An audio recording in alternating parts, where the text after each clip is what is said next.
વધેલું પેટ એટલે હરતો ફરતો બોમ્બ, જે દિશામાં ફાટે કે ફૂટે ત્યાં હાહાકાર મચાવી દે છે. અહીંયા દબાણ કર્યું, એટેક ઓન હાર્ટ, બહારથી હૃદય પર દબાણ, તો આપણે જાણીએ છીએ એનું જોખમ. હવે ફેફસા પર વધારે દબાણ આવે, શ્વાસ ટૂંકો થઈ જાય અને આના કારણે જે ડાયાફ્રામ છે એ નીચે બરોબર ના જાય અને પંપ લેવો પડે પણ એવું બની શકે છે. હવે એ જ જે બોમ્બ છે હરતો ફરતો, એનું પ્રેશર અહીંયા આવે, માથાનો દુખાવો એટલે કે માઇગ્રેન પણ થઈ શકે, અને વધારે પ્રેશર આવે તો એની નસ પણ ફાટે ને, અહીંયા હાહાકાર, જે પેરાલિસિસ સુધી લઈ જઈ શકે છે, બ્રેન સ્ટ્રોક આવે પછીની. અને ધારો કે નાભીથી નીચે આ વધેલા પેટ નામનો બોમ્બ અસર કરે તો શું થાય? ગેસ જે વધારાનો હોય એ કમરના મણકામાં ભરાય એટલે કમરનો દુખાવો થાય, અને પેટ જરા વધારે હોય એટલે આ શેપ આમ થઈ ગયો તો કમરની લાકડી વળી જાય અને લોસ ઓફ લોર્ડોસિસ એટલે કે એનો કુદરતી વળાંક કમરે ગુમાવી દીધો, ગરદને ગુમાવી દીધો, એવી પણ સ્થિતિ થઈ શકે છે. એટલે ત્યારે તો અહીંયા પણ દુખાવો, હાથમાં ખાલી ચડવી, પગમાં ખાલી ચડવી કે ચાલવામાં તકલીફ, આ બધું થઈ શકે. અને ગેસ કમરમાં ભરાય, ભયંકર કમર દુખે. હજુ વાત અટકતી નથી.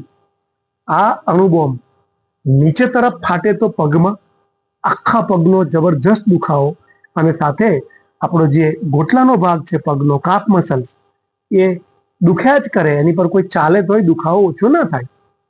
એવું નથી કે આ વધેલું પેટ હોય તો જ અણુબોમ્બ જેવું હોય. જે લોકોનું પેટ સપાટ હોય પણ અહીંયા આના જેવા ઢગલા જામ્યા હોય તો પણ પેટ બગડેલું હોય તો સેમ સ્થિતિ પેદા થાય છે.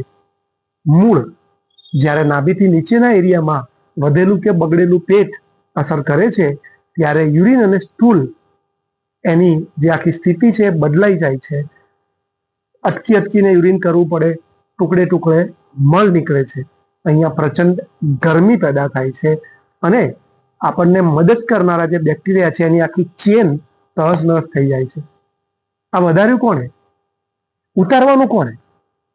કેટલા બધા વિડીયો અને પ્રોગ્રામ સળંગ 1994 થી આપતો જ રહું છું. સ્ટેજ પર પ્રોગ્રામ હોય, બધી વસ્તુ બતાવી દઉં. પુસ્તક 1997 થી લખવાનું શરૂ કર્યું, એમાં બતાવી દઉં. મેગેઝિનમાં બતાવી દઉં. પરંતુ કેબિનમાં ફી ચૂકવીને આવ્યા પછી, દર વખતે યાદ કરાયા પછી પરાણે ધીરે ધીરે અમલ શરૂ થાય છે. આવું કેમ? તમે જાગો એ તમારા માટે જરૂરી છે. હું જગાડવા માટે આવતો રહીશ, મારા શબ્દો તમને કાયમ મળ્યા કરશે, પરંતુ એ શબ્દો અહીંયા અંદર જાય, કાનના અવયવો બરોબર કામ કરે અને તમે ઊભા થાવ. પછી થશે. ઊભા ક્યારે થવાનું? અત્યારે જ. તમે ચાલતા ચાલતા વિડીયો મારો સાંભળી શકો ને, મને સાંભળી શકો ને, અને તમે જમી લીધું હોય તો ઊભા ઊભા મારો વિડીયો જોઈ શકો ને. જમ્યા પછી ઊભા થાવ તોય તમારા પેટ પર મોટો ઉપકાર છે, કારણ કે ત્યાંથી મેટાબોલિઝમ શરૂ થઈ જાય છે.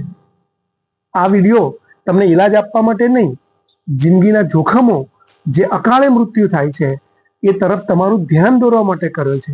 કારણ કે પછી સેકન્ડ્સ પણ નથી મળતી. તમે ઊભા રહો, ચાલો એટલે આખું મેટાબોલિઝમ બદલાઈ જાય છે.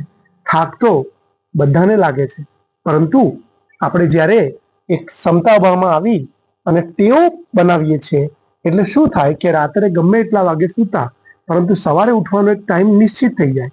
કેમ? થાળી પર બેસી જાવ છો જમવા માટે, તો જે આહાર છે એનો સમય તમે નિશ્ચિત કરો છો. ભૂખ ના હોય તોય તમારી પાસે તમે સિસ્ટમ બનાવી છે, તો ઓપ્શન નથી લાગતો તમને. એવું જ તમારું સુવાનું છે, તો એવું જ જાગવાનું પણ હોવું જોઈએ ને. સવારે જાગો એ પણ આહારની જેમ તમારા હાથમાં છે, અને બપોરે પણ વધારે ટાઈમ આડા પડેલા ના રહો એ પણ તમારા હાથમાં છે. જમતી વખતે જાગી જાઓ એ પણ તમારા હાથમાં છે. કારણ કે જે લોકો કાર ચલાવતી વખતે જોકું ખાય છે એ લોકો મૃત્યુના મુખમાં જાય છે, અને જમતી વખતે જે લોકો બીજાના આગ્રહને માન આપે છે કે પોતાની જીભને માન આપે છે એ લોકો પણ આંખો બંધ કરીને કાર ચલાવવા જેવી સ્થિતિમાં હોય છે. એમાં કોઈ પણ રીતે મૃત્યુ અથવા ગંભીર એવી બીમારી કે જે મૃત્યુ કરતા વધારે દર્દનાક સ્થિતિમાં રાખે. હું મૃત્યુ શબ્દ વાપરું એનો મતલબ એવો નથી કે તંદુરસ્ત માણસ આવતીકાલે આ દુનિયામાં હોઈ શકે જ છે, એ કુદરતના આધીન છે, પરંતુ તંદુરસ્તી એ આપણને સૌને, માણસને આધીન છે. જન્મની સાથે જ આપણને બધાને એક વરદાન મળ્યું છે, તંદુરસ્તી. વાયરસ અને બેક્ટેરિયા આપણી અંદર અને બહાર છે, એને કઈ રીતે કાબુમાં રાખવા, એનું નામ જ બેલેન્સ, તંદુરસ્તી.